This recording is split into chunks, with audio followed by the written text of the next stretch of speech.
Nabil Attar has brought a slice of his native Syria to the medieval French town of Orléans. Recipes he learned from his mother. Memories of the homeland he left nearly a decade ago after being extorted, he says, by Bashar al-Assad's government. We were threatened by some armed people to pay money, and they kidnapped my boy. It was so complicated, and I paid a lot of money to get my son back. Once a successful businessman in Damascus, Attar left with his family, joining hundreds of thousands of Syrians fleeing to Europe. In Paris, he received training in running a restaurant.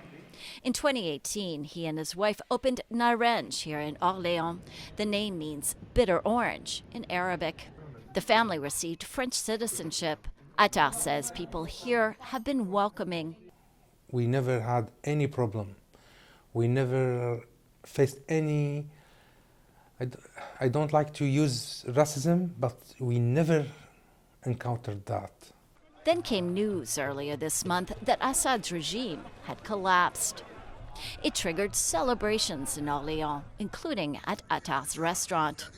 I'm hoping and I believe that Syria will be better, much better than before. I have no concern about that.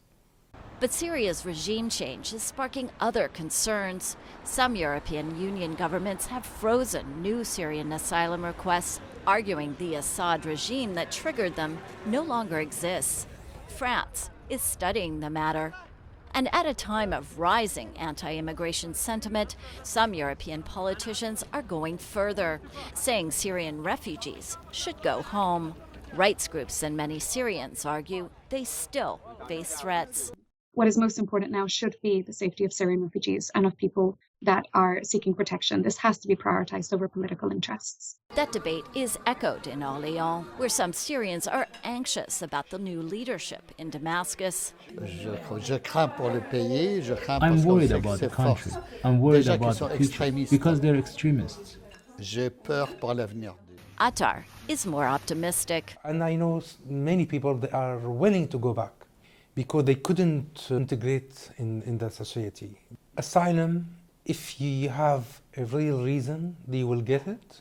He hopes to return to a post-Assad Syria. I would like to go back and visit my family, my house, see my friends, see the streets, where I worked, where I lived.